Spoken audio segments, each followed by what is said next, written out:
Hi, everybody. This is Marlene with Eerie News, and today is October 18th, 2022, Tuesday, October 18th, 2022.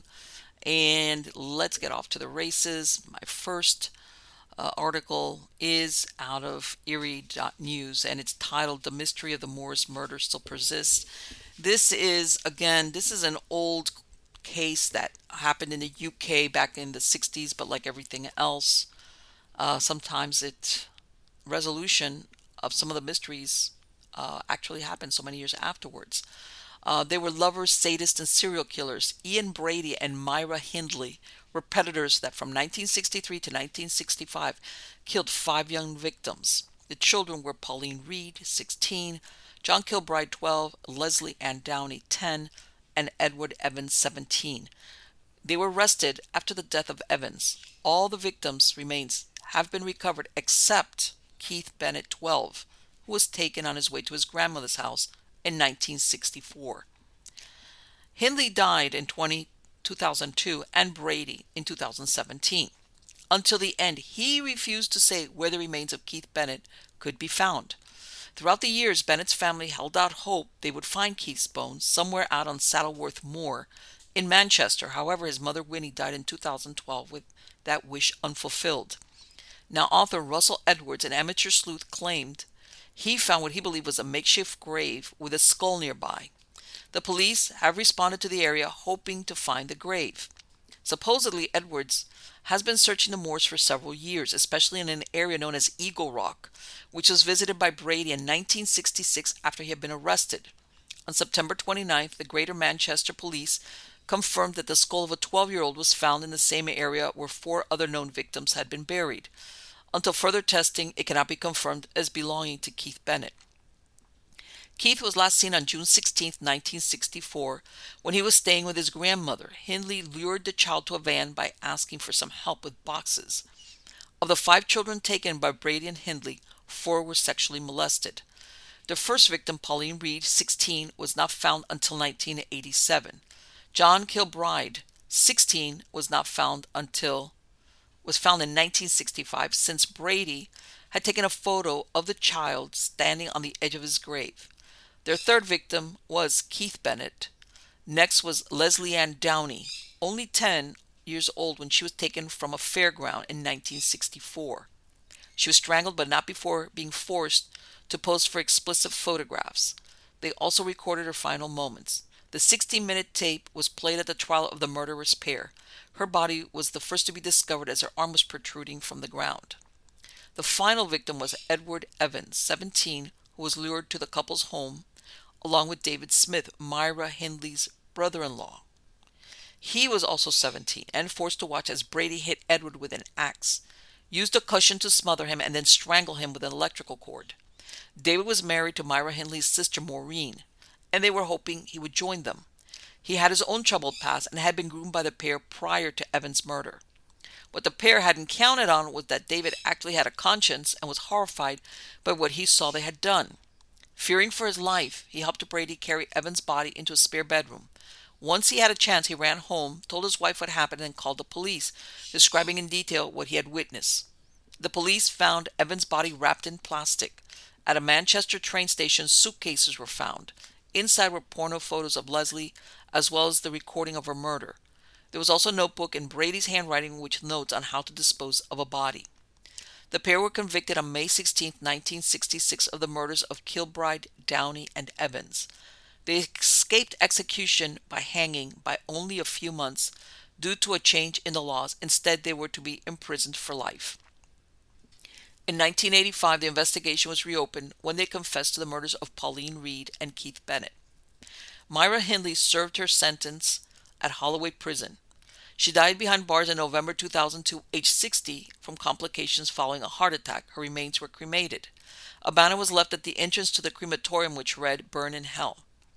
Ian Brady was declared criminally insane in 1985 and moved to a high-security hospital in Merseyside, where he went on a hunger strike in 1999, which didn't end until 2017, when he pulled out his nasal feeding tube 3 days before his death. Prior to this, he had been kept alive by being force-fed a liquid nutrition mix. His cause of death was listed as severe chronic obstructive pulmonary disease, COPD. A judge ruled that his body was to be disposed of without any type of ceremony. His ashes were sealed in an urn and scattered in the Irish Sea. If there was any doubt that Brady was a psychopath, what followed his death should settle that question. Moments before he died, Brady gave his lawyer, Robin Macon, two locked Samsonite suitcases with instructions that only until after his death should they be opened. He kept them in his room all these years. However, a district judge stopped police from accessing them, pointing out that since Brady and Hindley could not be tried for the murder of Paulina or Keith, all the parties were deceased. This is unusual since the contents of the suitcase are unknown. The authorities are wondering if perhaps there's evidence of more victims. According to the book The Lost Boy, Professor McCullough, who interviewed Brady with the hope of learning where Keith Bennett was buried, received this reply, quote, "I know, you don't know, you want to know, and I'm not going to tell you." There you go. Psychopath, died in the wool psychopath. Okay. Let's go on to Strange Encounters. This is out of Singular 40, and it's titled Woman Reports Encounter with Two Huge Wolf-Like Creatures in Madison, Wisconsin.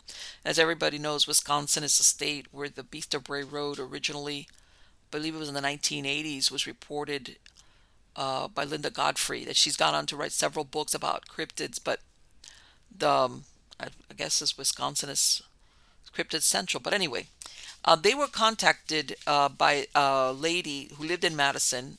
Her name is Kirsty Beth, and she described an encounter that was over 10 years ago, and it was in the spring or summer, and she was driving home from work through Madison's Midvale Heights neighborhood at around 2:30 a.m. At that time, she was working as a shot girl at a bar in nearby Sun Prairie, but emphasized that she had not been drinking, nor was she overtired.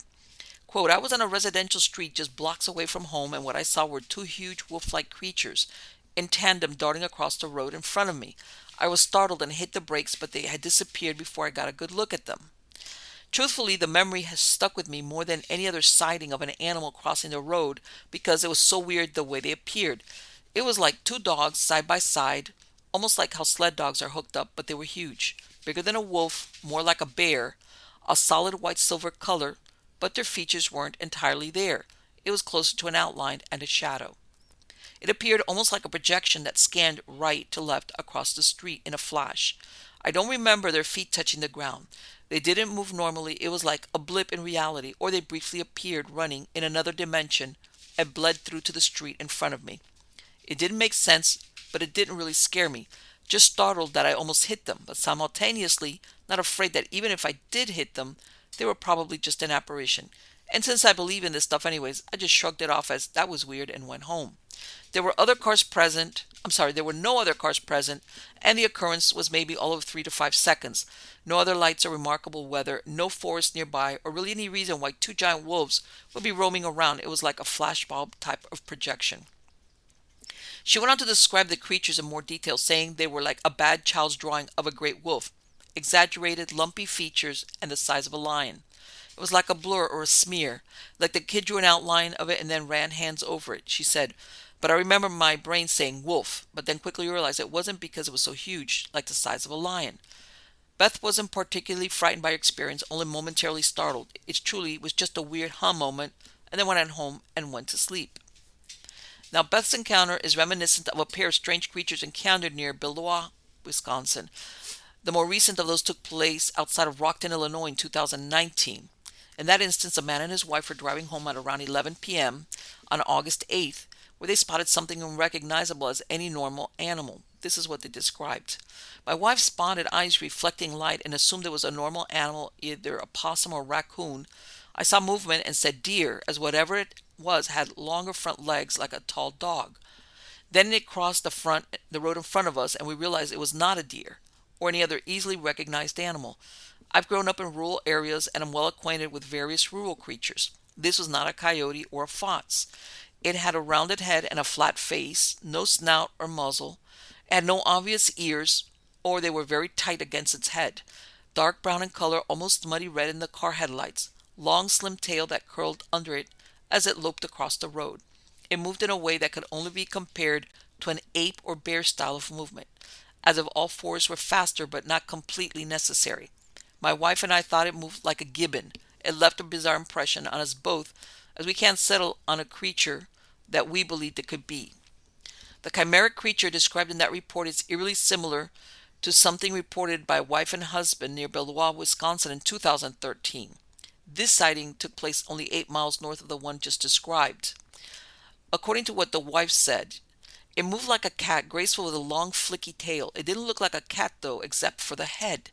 It was dark, but not black, brindled dark brown with some black. The fur was short like a dog with some glossiness to it. Its head was massive and triangle-shaped. The eyes were large and green. The head looked so robust, like you could hit it with a bat and it would break the bat. It was flat like a cat's. No snout like a dog or bear. Its chest was also triangle-shaped and really muscular with legs that came down like a bulldog's. The back end was a smaller triangle with legs that came off like a German shepherd. This thing was big and solid muscle. I think the top of its head would have come to my chin, so about 4 feet. The tail was about the same length as the body. This what was confusing. It moved like a cat but didn't look like one. The whole time I had a feeling it knew we were watching and found the situation amusing. Also, the longer you watched it, the harder it became to see. Like its edges were blurring. It got to about 30 feet from the road and lay down in a C shape, just like a cat. It was staring at us and I was staring at it, but the longer I looked at it, it almost seemed to become pixelated. The more recent witness described a similar feeling of high strangeness during the encounter. There was definitely a sense of oddity. Even now my head is trying to wiggle up a fit as to what it was. The whole incident lasted only a second or two. As for Beth, she had not heard of the other sightings in southern Wisconsin, but admitted they did seem similar to her own. The pixelation reference caught my attention. She said, yes, it was similar to that, but not quite the same. Interesting. Now, this is out of my Substack, going back to true crime, and it's titled My Boyfriend the Killer. And basically what it describes is that there are women who run with killers and are classified as compliant accomplices. In other words, they were aware and at times participated in their crimes, either in fear of their lives or that the relationship would end. There are other women who claim they were in total ignorance that the person they were involved with was killing other human beings. Serial killers are many times portrayed as loners or misanthropes who obsess over their future victims in a dank cellar somewhere, but this is not always the case. Johann Jack Unterweger, an Austrian serial killer, went on to leave a series of victims in several countries. Unterweger strangled his first victim, an 18-year-old prostitute named Margaret Schaefer, in 1974. He used her own bra to kill her. He was sentenced to life behind bars. During his time there, he wrote short stories, plays, and poems that captured the attention of literary elites in Austria. He became known as the prison poet. In 1985, a campaign was started to gain him a pardon. He was released in May 1990 after serving the required 15-year minimum. A book he wrote was taught in Austrian schools, and his stories for children were read on the radio.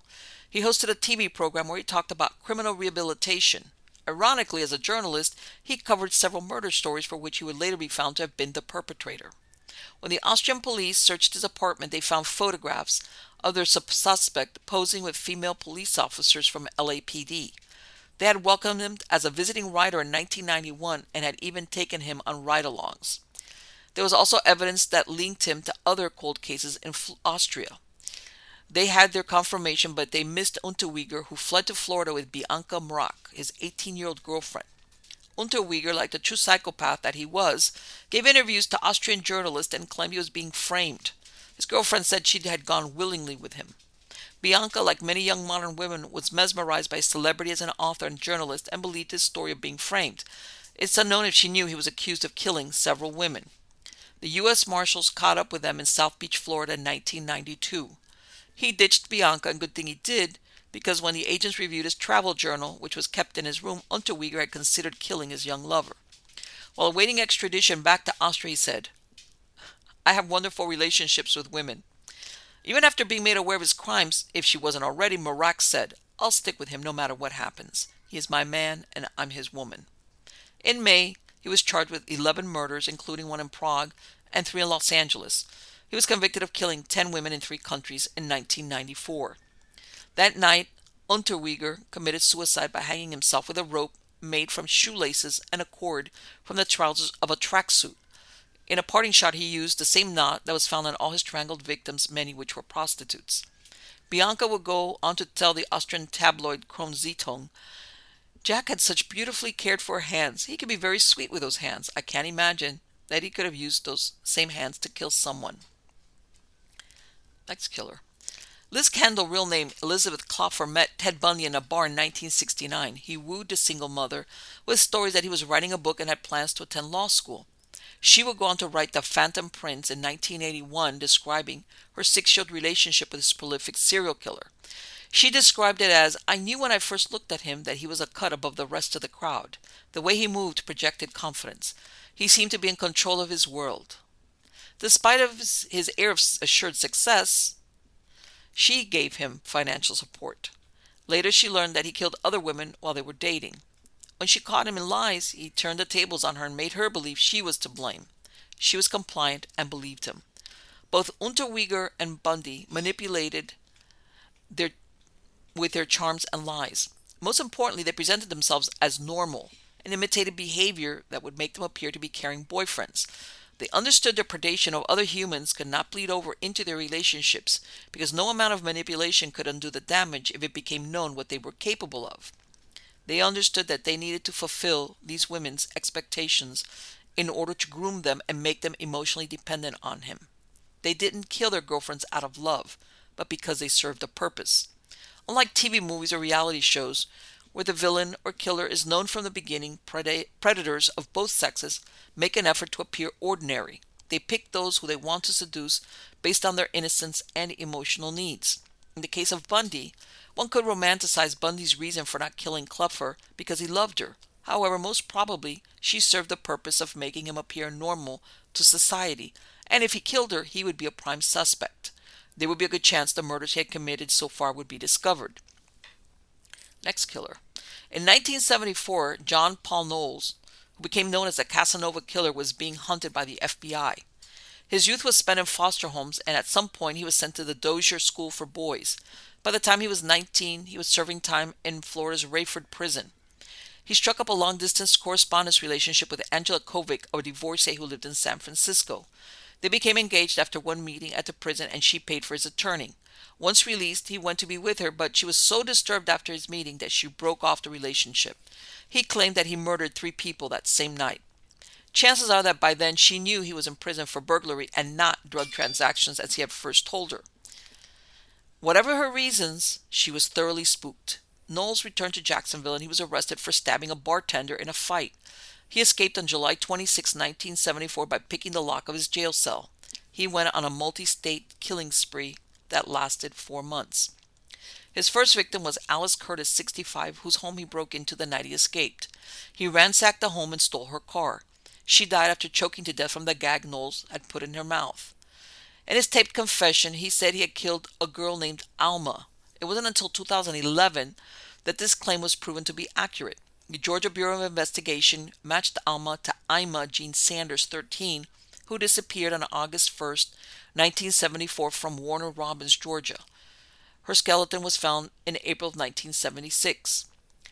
Then he said he was responsible for the disappearance of Annette Anderson, 11, and Millette Anderson, 7, who were taken from their Jacksonville home on August 1st, 1974. The investigators believe this was a false confession. The girls' bodies have never been found, and their kidnapping coincided with the disappearance of a total of 5 young girls during a 3-month period. The only bodies recovered were those of Virginia Helm and Rebecca Green, both 12. No arrests have been made in connection to any of the cases. On August 2nd, he met Marjorie Howie, 49, in Atlantic Beach. She was found strangled and her TV was stolen.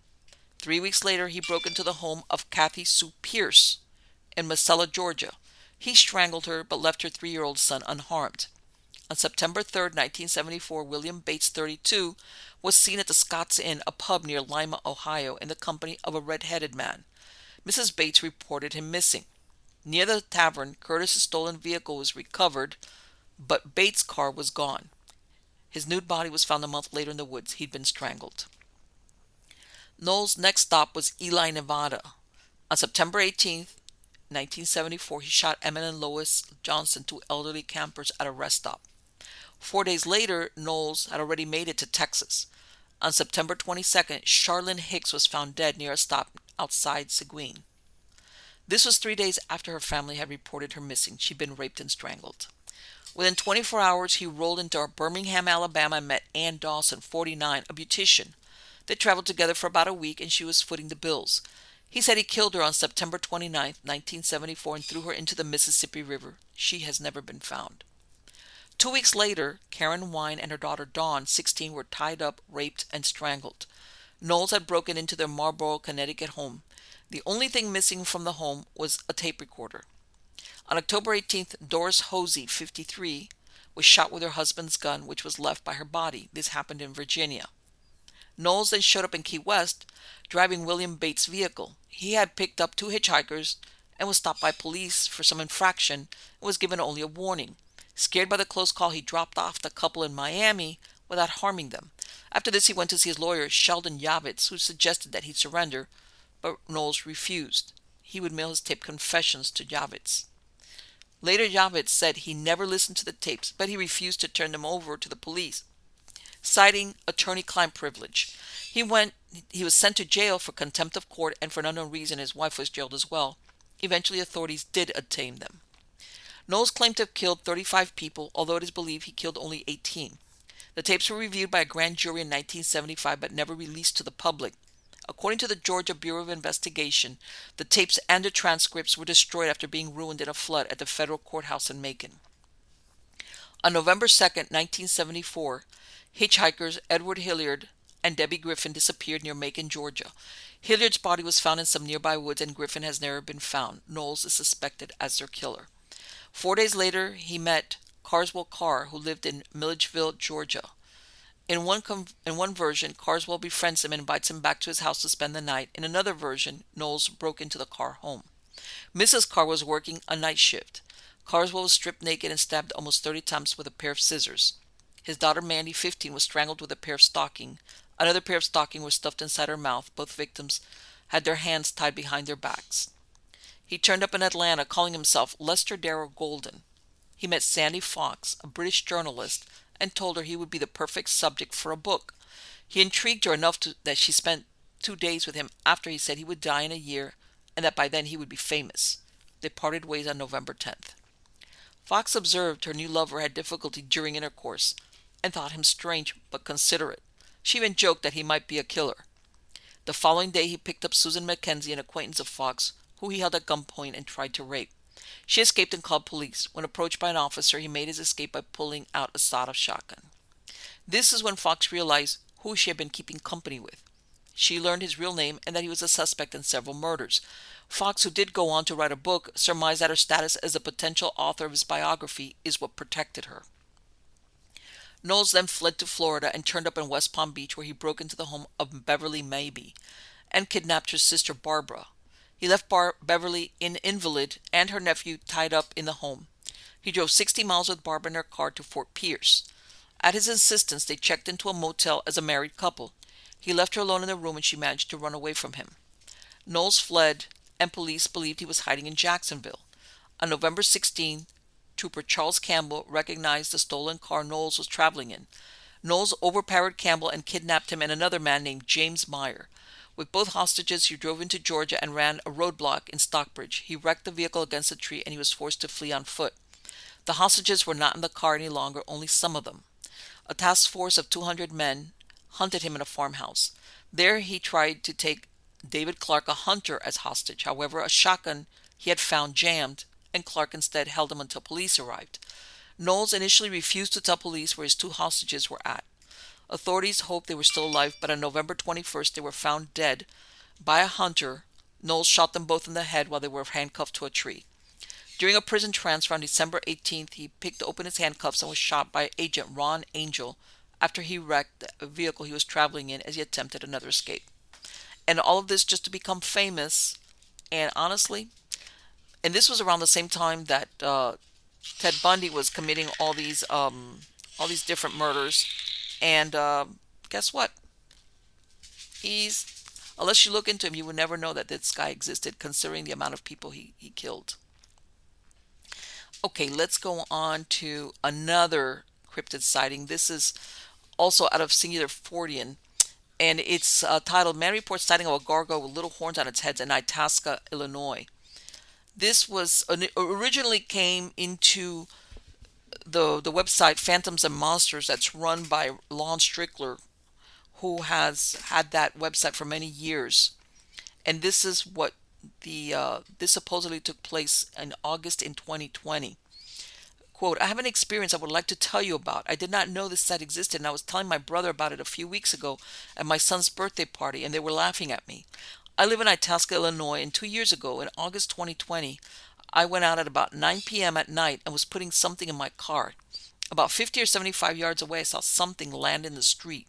It looked like it was crouching, and it looked the size of a coyote or maybe bigger, sitting in an upright position. It was too big to be an owl, but kind of looked like a bat owl looking creature, like a gargoyle with little horns on its head. I was focusing on it for about a minute and kept asking myself, what the hell is that? In a sudden burst with its wings, it kind of hopped up and exploded out of crouching stance with a thunderous stroke of its wings and disappeared into the trees. I yelped and stepped back as I could not believe my eyes. It looked like a 5 foot black bat animal thing jumping or flying into the trees. I have been reading about other sightings in the area. My sightings matches what others have seen. I got a good look at that creepy thing, but I do not believe that it observed me because I was watching it quietly.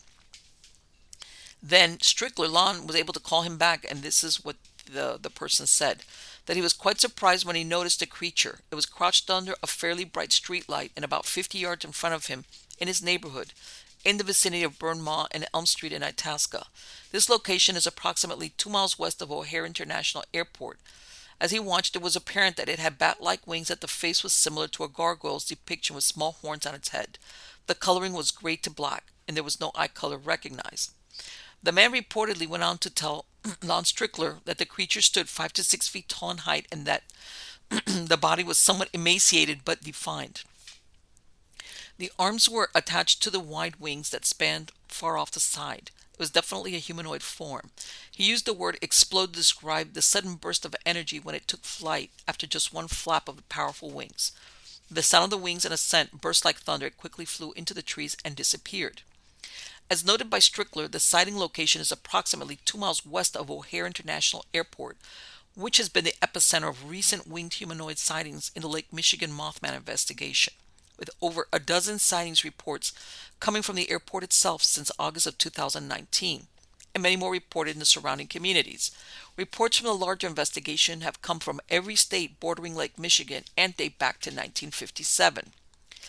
This report constituted the latest news in a string of Mothman sightings from within a few 100-mile radius surrounding Lake Michigan, including every state bordering the Great Lake.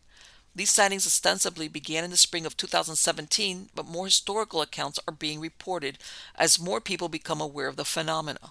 They generally take place in the evening or at night, often in or near a park or natural area and around water.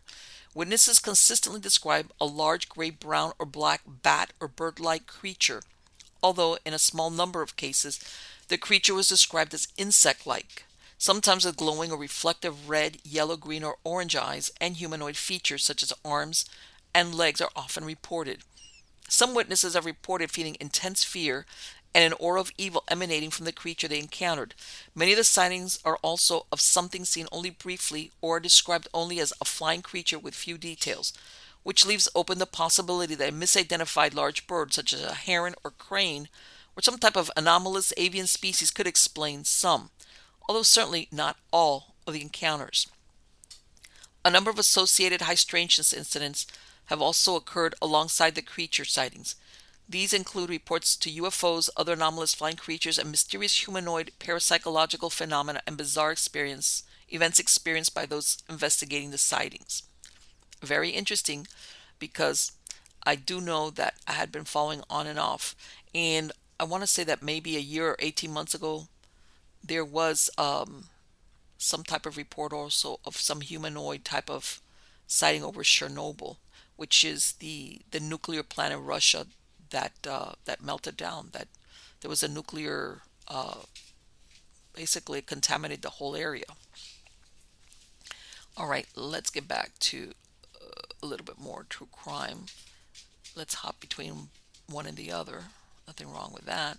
And this is also out of Eerie.news. This is having to do with Jeffrey Dahmer, and he's come back into the spotlight because even though He was committing murders back in the 1980s, and he was captured and was killed in the early 90s. Netflix has just brought out a new special on him, and like everything else, it revives the interest. And believe it or not, there's even people, if you're a little bit younger, who are not that well acquainted with. I mean, they know or they've heard of Jeffrey Dahmer, but they're not really familiar with what occurred. Anyway, this piece is titled "Jeffrey Dahmer, the Zombie Maker." Jeffrey Dahmer was captured more than 3 decades ago. However, his name still causes a shudder. Dahmer was incarcerated in 1991 to serve 16 life sentences for the crimes he admitted to, which were drugging, strangling, and dismembering his victims. He had sex with 4 corpses, ate parts of others, and flushed brains and other organs down the toilet. He admitted to 17 victims since 1978 that ranged in age from 14 to 33. Many have wondered if there were more. It was reported that police found torsos soaking in acid, severed heads in the refrigerator and freezer, a hand and genital organ in an 80-quart kettle, and photos of victims in various stages of dismemberment. 2 human hearts and a bicep were in the freezer, set aside to eat later. 3 years after Dahmer was convicted, he was in prison. 3 years after Dahmer was convicted, he was killed in prison by another inmate named Christopher Scarver, 25, who also killed Jesse Anderson, a businessman who bludgeoned and stabbed his wife more than 20 times. In 2015, Scarver changed the story as to why he killed Dahmer. He's now serving time in a Colorado federal prison, and he claims that he hated Dahmer because Dahmer taunted other inmates by, quote, turning his food into the shapes of severed body parts and then adding ketchup to make it look like blood. Another complaint from Scarver was that Dahmer was not repentant. He said he kept a news article detailing how Dahmer killed 17 young men and boys from 1978 to 1991. According to Scarver, Dahmer caused so much friction with other inmates that when he was outside of his cell, he had an escort of at least 1 guard. Scarver said he kept his distance from Dahmer until November 28, 1994, when he, along with Dahmer and a third inmate, Jesse Anderson, were brought to clean the prison bathrooms. They were unshackled and the guards left them unattended. Scarver described how he was filling a bucket and someone poked him in the back. When he turned around, Dahmer and Anderson were laughing under their breath. Dahmer and Scarver went off to a staff locker room where Scarver grabbed a metal bar from a weightlifting set and asked Dahmer if he'd done what was described in the article. He then proceeded to beat Dahmer as he described it, quote, I put his head down. He then went to where Anderson was working and he meted out the same beating. He, quote, got his head put out. Anderson survived until December 1st when he was taken off life support. Dahmer was beaten so severely it was difficult to recognize him. He died an hour after he was found. 4 months before, another inmate tried to cut Dahmer's throat during chapel service, but the razor he had made fell apart. Dahmer's stepmother told newspapers in 1994 that the family expected that he would meet his end while in prison. Gerald Boyle, his trial lawyer, said, quote, Dahmer had a death wish, and I know that he didn't have the gumption to do it himself. So I had predicted that the day would come when he would be killed in prison. Scarver said he didn't believe it was an accident. He was left alone with Dahmer, and he inferred that the officials wanted him to execute Dahmer, who they wanted dead all along. After first pleading insanity, Scarver changed it to no contest in exchange for a transfer to a federal penitentiary. When he killed Anderson and Dahmer, Scarver was serving a life sentence for the execution-style murder of a former boss that he shot 4 times in the head. The motive for the murder was robbery and vengeance against a job training program that he thought had wronged him. After he killed the man, he forced a program site manager to write him a check for $3,000. His explanation to police, his explanation to police when he was arrested was that the voice had told him what to do. When he went to prison, he proclaimed that he was the son of God and that a family of voices told him who I could trust and who was my enemy. For the murder of Dahmer and Anderson, he got 2 additional life terms. Prior to this, according to prison records, Scarver had attacked prisoners and staffers, slashed his own wrist, and made death threats. Dahmer's attorney, Steven Eisenberg, said he received a letter from inmate Derek Hendricks, who also went by the name of Melanie Samuels, a transvestite with a history of personality disorders, who claimed Dahmer was one of 7 names on the hit list of inmates' death squad. Hendricks was serving time after being convicted in 1992 for having sex with teenage boys in Milwaukee. 6 months after Dahmer and Anderson were killed, 4 prison guards were suspended for a security breakdown. The panel who investigated the incident rejected conspiracy theories. 10 months after his murder, Dahmer's body was cremated as he had requested. His brain was held back as his parents feuded over whether to donate it for research. His father, Lionel Dahmer, had claimed his half of his son's ashes, and his mother, Joyce Flint, was to receive the rest. She was the one who wanted the brain to be examined for biological factors that affected her son. Scarver went to a different prison, and he ended up at Centennial Correctional Facility in Canyon City, Colorado. In 2015, he said that part of his insanity was caused by prison food. He writes poems and has self-published poetry books which are for sale on Amazon. Gerald Boyle, who defended Dahmer in 2015, said he didn't believe the story that Scarver killed Dahmer because he was being taunted. Boyle served on a governor's commission that investigated Dahmer and Anderson's murder, and at that time Scarver never said a word. Dahmer taunted him or any other prisoner about his crimes. Boyle said, quote, "He told me he had a hit list of 5 guys who he did not feel were worthy of the word murderer because of who and how they killed." Quote, end quote. He felt it was humiliating to be in the same work detail with him. The Oxford Apartments, located at 924 North 25th Street in Milwaukee, where Dahmer lived in 1991 when he was arrested, was torn down in 1992. The unimaginable happened behind the door of apartment 213. After the 49-unit building was razed, any attempts to put something in its place has not panned out, and even now the lot is vacant, marked along its perimeter with a fence. In 1996, Joseph Zilbert won the right to many of Dahmer's personal belongings, many of which were in the apartment. He had found out some of them would be put up for auction, and he raised over $40,000 to buy and destroy them. It wasn't only Dahmer's last domicile that was eventually torn down. In 1993, the Ambrosia chocolate factory where he worked during the late 1980s was demolished. After Dahmer's arrest in 1991, there were questions as to whether he claimed other victims besides the one he admitted to. In 1991, the Edmonton Journal reported that German police were looking at Dahmer as a person of interest in 5 mutilation murders near an army base he served at in Baubolder, Germany. Since there were females among the victims which didn't fit his MO, he was never formally accused of the crime. There was another set of murders in central Germany during 1991 that the authorities wondered if they were Dahmer's handiwork. One was Erika Hanschuh, 22, a hitchhiker strangled and stabbed in 1980. However, she did not match the type of victim that Dahmer preferred, which were gay black men. Dahmer and the Army parted ways in March 1981 when he received an honorable discharge. Then he went to Florida and worked in a sandwich shop in Miami Beach. This was when Adam Walsh, 6, was taken from a Sears store and found decapitated in the Miami Canal. Dahmer denied this crime. It was reported by Preston Davis, a soldier who worked in the military med unit, who was drugged and raped by Dahmer inside an armored personnel vehicle.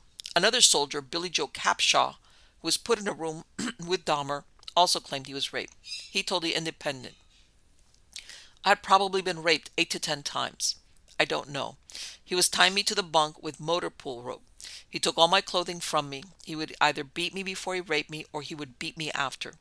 End quote. He complained of the incident and was given a rape kit, but nothing was done, and he was sent back to his room where Dahmer raped him again.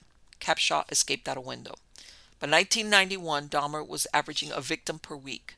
Once dead, he would drill holes in his victim's skull and pour boiling water or hydrochloric acid inside with the idea of turning them into zombies that would submit as his sexual partners.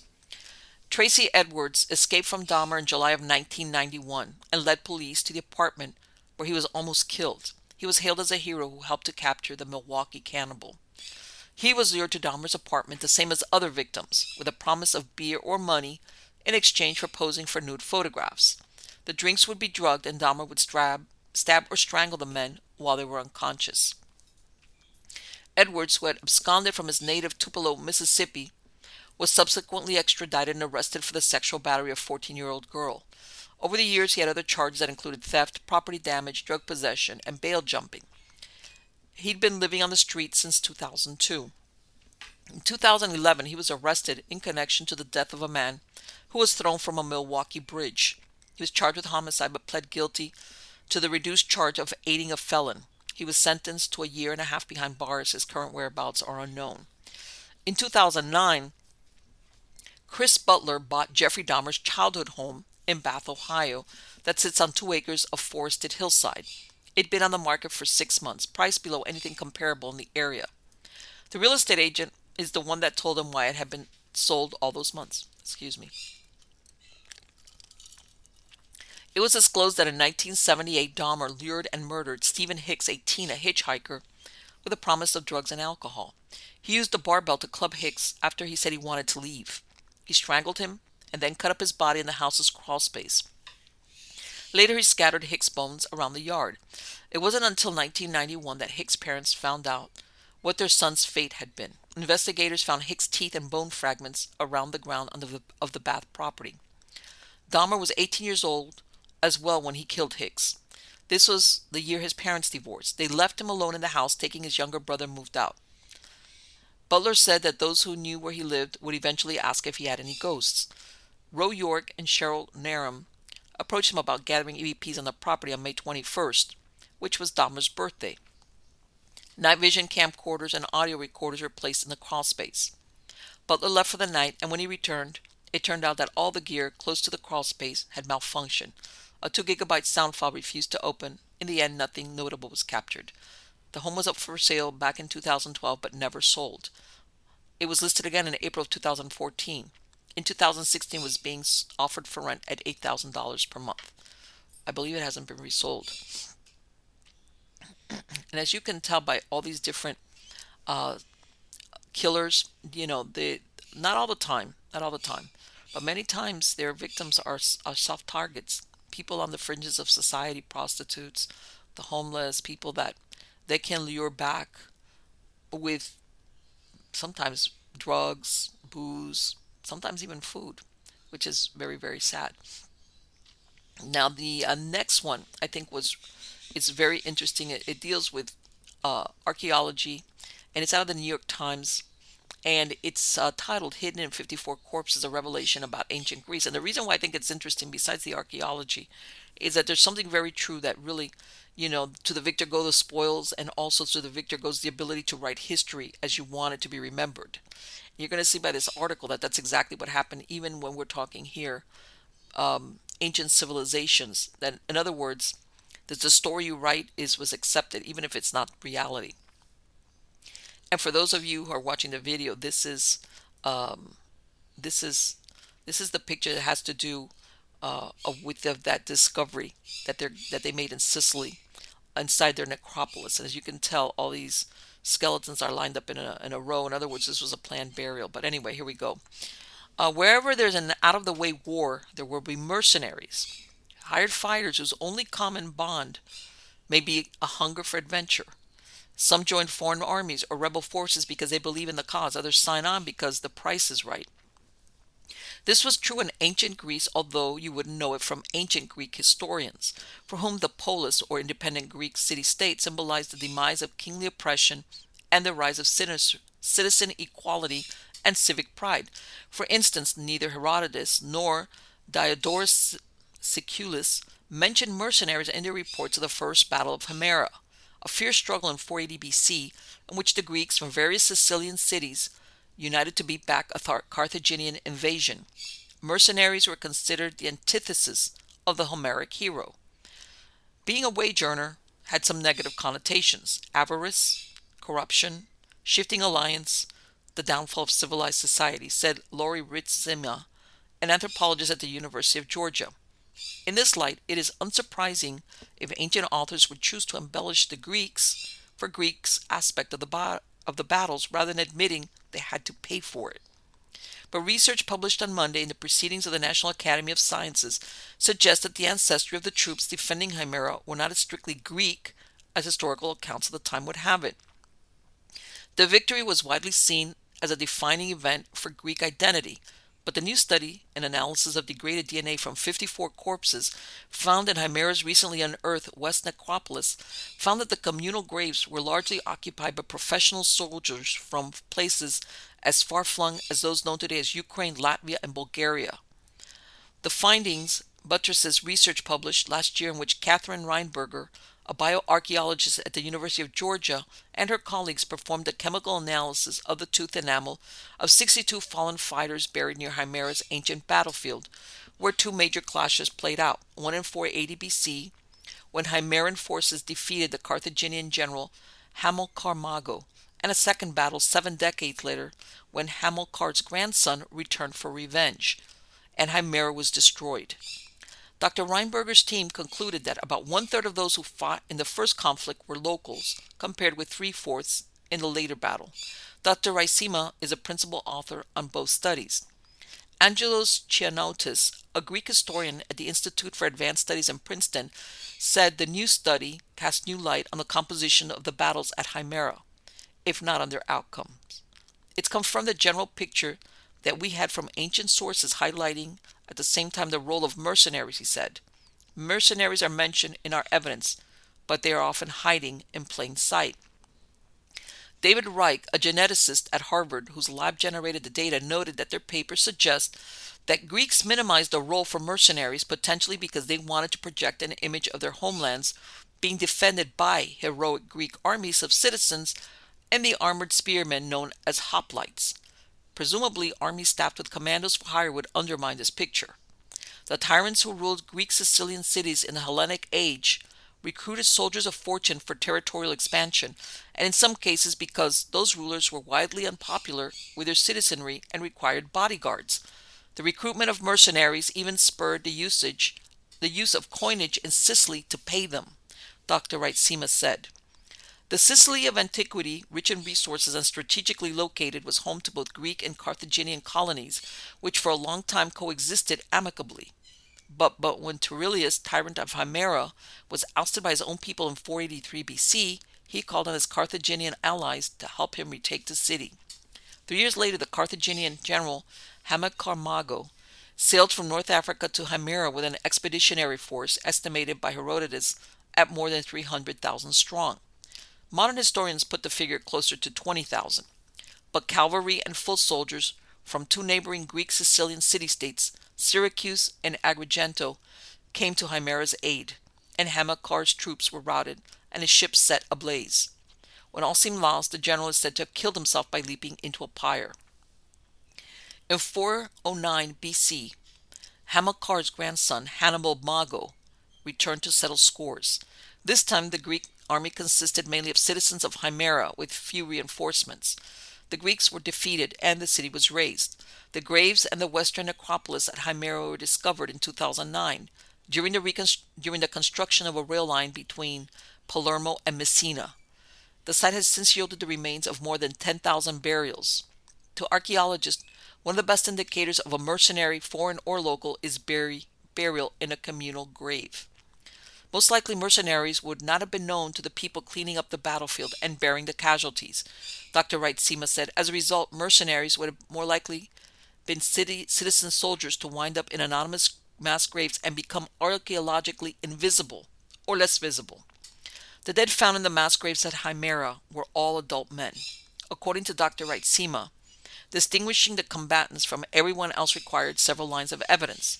Traces of violent trauma, such as spearheads lodged in a body, implied that an individual had died in action. We didn't find armor and weapons apart from those embedded in bones. Those items would have been recovered by the survivors on the battlefield.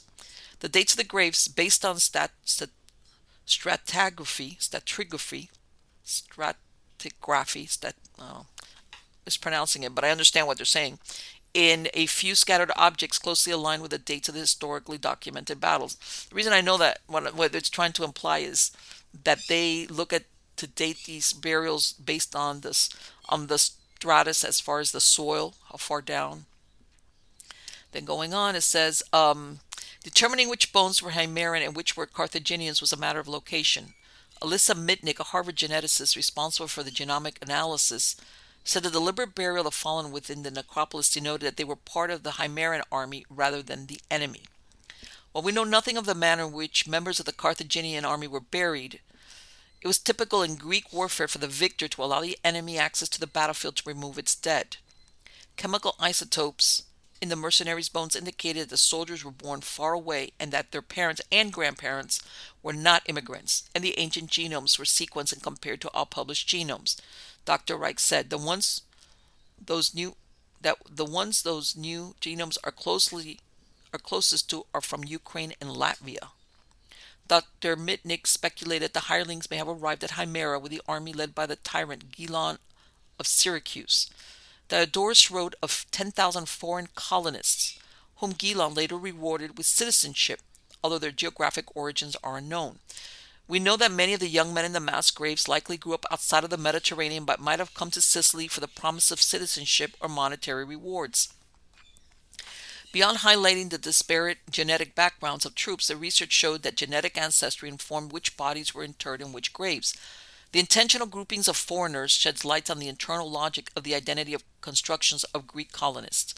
Foreign fighters from a variety of backgrounds were buried in the same mass graves, sufficiently respected to be buried in the necropolis, but still differentiated from many other persons of Greek descent. The smaller mass graves, in which soldiers probably were Greek, show the signs of greater care in body placement and burial objects, indicating greater reverence or prestige with than the Outlanders. Brittany Kyle, an anthropologist at the University of Northern Colorado and an author of the study, said the research demonstrated the power and potential of new techniques to illuminate what life was like in the past. Too many studies of ancient DNA focused only on genetic results without fully exploring the biocultural background to contextualize their findings. We've made a concerted effort to bring together information from historical accounts, archaeology, bioarchaeology, and isotopic analysis to contextualize the genetic data. It's amazing what we can learn when we weave diverse lines of evidence. Of all the surprises Dr. Call encountered while fact-finding, the biggest may have been the distances over which some of the mercenaries traveled to reach Sicily. We think of warfare as causing or deepening divisions between people, she said, so it is fascinating to think of war as something that could bring people together. And you know what? Even back then, the Greeks, some people say, oh, it's bad, because the groups have always identified with their own, all right? Even when they bury their soldiers, if they were mercenaries, they were lucky they were put inside the necropolis, but they kept them apart from the Greek soldiers, all right? So in other words, people always stick to their own. They always side with their own. That's always the way it's been. I think it's human nature. And also the fact that that back then, that they say that they had to bring in mercenaries, of course, because when men go to war, you lose your men. This is your manpower. If all your manpower has gone off fighting, and when I mean your manpower as the original population of that city or whatever, who's going to procreate with your women? Who's going to do whatever needs to be doing, whether it's planting, working the blacksmith shop, all those things that are normally done by men in that type of, ancient civilization type setting.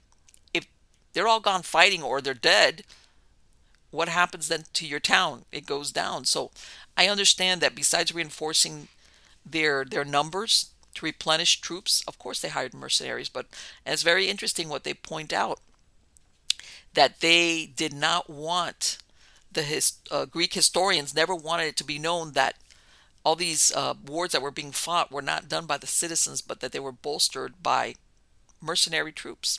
Interesting about, he who writes history, can paint it any way they want.